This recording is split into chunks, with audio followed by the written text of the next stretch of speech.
이명박 정부의 잘한 점, 잘못한 점이 첫 번째이시죠. 네. 뭐 많은 분들이 다 얘기하는 것처럼 우리나라 국민들께서 이명박 후보를 대통령으로 뽑았을 때는 이명박 대통령께서 국정을 잘 이끌어 달라고 뽑아주신 거죠. 근데 국정이라는 것은 역시 국정의 중심은 정치라고 생각을 하는데 이명박 대통령께서 정치를 너무 멀리 하시거나 가볍게 생각하시거나 본인이 하시지 않고 다른 사람들한테 맡긴 것이 저는 잘못이 아닌가 이런 생각을 하고요. 뭐 인사에 관해서는 많은 분들이 이제 지적을 하셨으니까 그렇고요. 그 다음에 잘한 점을 이제 생각을 해본다면 이명박 정부뿐이 아니고 한나라당, 지금은 새누리당인데 그렇게 많은 국회의원을 갖고 있으면서 170석을 이렇게 갖고 있으면서 한 일이 없지 않느냐 이런 지적을 받는데요. 그런 지적은 타당한 지적이라고 생각하고 저희들이 많이 반성해야 된다고 보지만 다른 면에서 보면 우리 국회라는 거는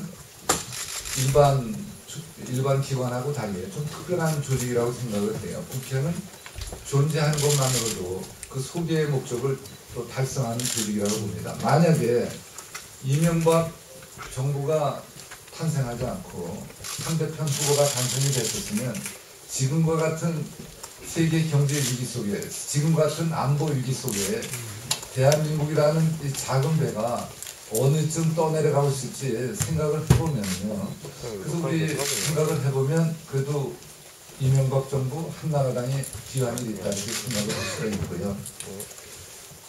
지금 우리 뭐 그런 면에서는 좀 평가를 해주셨으면 하는 게 생각이고요. 경제를 살린다고 그랬는데 경제 747 약속을 못했다는 지적을 받는데요. 참 가슴 아픈 지적이라고 생각을 하고요. 그런데 아시는 것처럼 7% 경제성장 공약은 이명박 정부만 한 것이 아니고 그 앞에 있는 노무현 정부도 했었죠.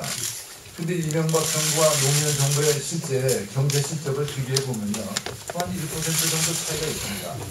노무현 정부는 한 4%의 수준, 이명박 정부는 3.5%.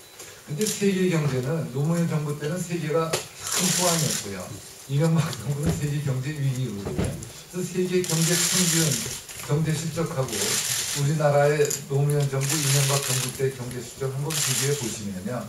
과연 어느 정부가 그래도 그런 환경에서 열심히 했다는 것을 이제 저희들이 알 수 있다고 보고요.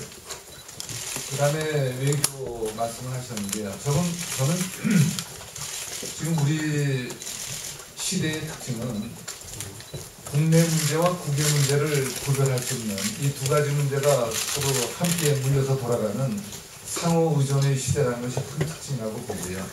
지금 우리나라의 모든 중요한 문제는 그 해결 방법이 국내에서만 갖고는 찾을 수 없고 국제적인 협조를 통해서만 찾을 수 있는 문제라는 것이 특징이라고 보고요.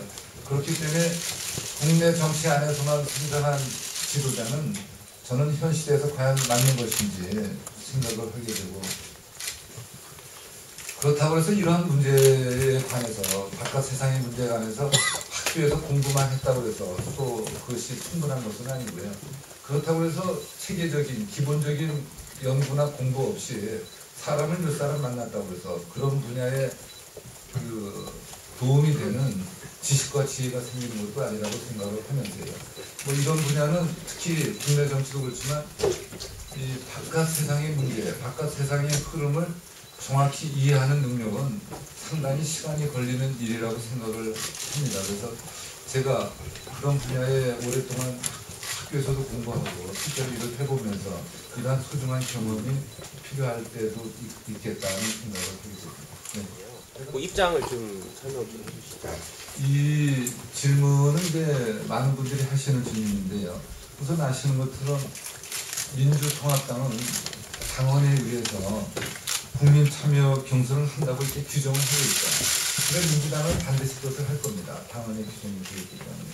그리고 민주당이 국민 참여 경선을 하자는 것은 이번이 처음이 아니고 지난번에도 한 것으로 저는 알고 있어요. 한마디로 해서 국민의 관심과 참여가 있으면 그것은 국민의 지지로 연결이 된다고 저는 생각을 해요. 우리 스스로 국민의 관심과 참여를 거부하면서 국민의 지지를 받겠다는 생각은 저는 잘 이해가 되지 않습니다. 박근혜 위원장께서 규칙을 정했는데 그냥 하면 안 되겠냐, 뭐 그렇게 생각할 수도 있어요. 하지만 세상이 빨리 변하고 상대편이 그 변화에 적응을 하는데 우리는 그저 지난 규칙대로 하겠다 하는 것은 잘 이해가 안 되는데요. 제가 관련 그 기록들을 보니 우리 박근혜 위원장께서도 10년 전에 상대편 당에 민주당에서는 국민 참여 경선 하는데 우리는 왜 안 하느냐, 한나라당은 그러면서 탈당을 하신 분 아닌가요? 그런 분이 지금 와서 이제는 안 하겠다. 저는 잘 이해가 안 되는데요. 박근혜 위원장께서도 이 문제에 관해서 좀 숙고하실 것으로 기대를 합니다. 제가 대한민국에서 무소속 국회의원을 오래 한 사람인데요. 저는 한나라당, 지금 새누리당에 들어온 것이 굉장히 큰 아주 영광이고 행운으로 생각합니다. 탈당하는 일은 하지 않습니다. 대표님 한겨레 이민석 기자입니다. 저는 이번에 한나라당이 소멸하면서 새누리당이 탄생하면서 저는 전당대회를 통해서 새롭게 해야 되겠고요. 이제 박근혜 위원장이 이제 비상대책위원회 이렇게 가셨는데 왜 전당대회를 안 하는가? 제가 이렇게 물어보면 이렇게들 대답을 하셨어요. 첫째, 시간이 없다. 둘째, 친이 친박의 갈등이 더 격화된다. 근데 상대편을 보면 민주당은 통합하는 전당대회도 했고요. 또 우리는 지금 친이 친박 간에 화합이 됐나요?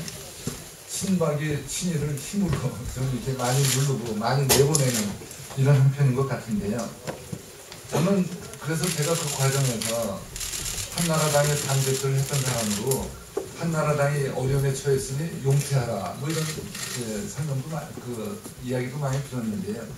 제가 한나라당의 대표로서 정말 책임이 있다면 친일 친박이라는 갈등 구조를 해소하지 못한 데 대해서 커다란 책임을 느끼고요. 그 개파를 조종하는 사람들은 더 큰 책임을 느껴야 된다는 것이 제 생각입니다. 저는 이렇게 생각을 해요. 저는 당대표 때마다 정치 개혁을 해야 된다고 많이 얘기를 했습니다. 파벌 정치 바람직하지 않은 얘기 많이 했어요. 근데 박근혜 위원장께서도 당대표 시절에 파벌 정치 하면 안 된다는 말씀 많이 하셨어요. 왜 그런 말씀 요즘 안 하시는지, 그럼 지금은 파벌 정치가 아니라고 생각을 하시는지 제가 좀 궁금하게 생각을 해보고요. 대기업은 뭐 긴 설명이 필요 없는데요. 대기업은 이제 김대중 대통령께서는 이런 말씀을 하셨어요. 대기업과 중소기업은 마차의 수레바퀴와 같다 이렇게 하는데 저는 이렇게 생각해요. 대기업을 우리가 이 경제 전쟁이라고 표현한다면 대기업은 포병이고 중소기업은 보병이고요. 포병과 보병이 서로 둘 다 필요하죠. 보병 없는 포병이 존재하고 포병 없는 게 그런 형편인데요. 한마디로 하면 대기업은 혜택을 많이 받았는데 그 혜택 받은 만큼 거기에 맞는 모든 일을 해야 된다고 보는데요. 대기업의 창업자들은 다 성각자들이라고 생각해요. 표현하면 벤처기업가들이라고 보는데 그 벤처 정신이 2세, 3세로 내려오면서 많이 퇴색되는 것이 아닌가 생각을 하고요. 기업이라는 게 돈만 벌어서 유지되는 것이 아니고 대기업도 유지되려면 그 창업 정신이 살아있어야 된다고 봅니다. 그래서 우리나라에 대기업들이 있는데요. 언론에서 이제 재벌이라고 부르죠. 그분들이 창업자의 정신, 창업자의 창업 정신을 생각하면서 일들을 하신다면 그 기업도 좋아지고 우리 사회도 훨씬 화합되는 경제도 잘 되고 많은 좋은 일이 있을 것으로 생각을 합니다. 그 대기업의 사회적 책임은 선택이 아니라 필수라고 생각을 합니다. 알아서 해주신 책임. 제일 좋은 거는 당사자들이 창업 정신, 벤처 정신을 생각해서 하시는 것이 제일 좋고요. 저는 그것도 가능하다고 보지만 그렇지만 필요한 법적인 조치도 또 필요하다고 봅니다. 우리 사회가 빨리 변하기 때문에요. 그 빨리 변하는 데 대해서 당사자들이 잘 적응해주면 좋지만 잘 적응 안 되는 경우도 있기 때문에 계도하는 성격으로서의 법적인 조치도 저는 필요하다고 봅니다.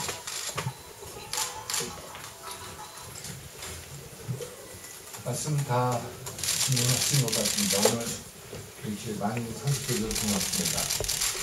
열심히 하겠습니다. 많이 지도해 주시고 성원해 주실 것을 부탁드리겠습니다. 고맙습니다.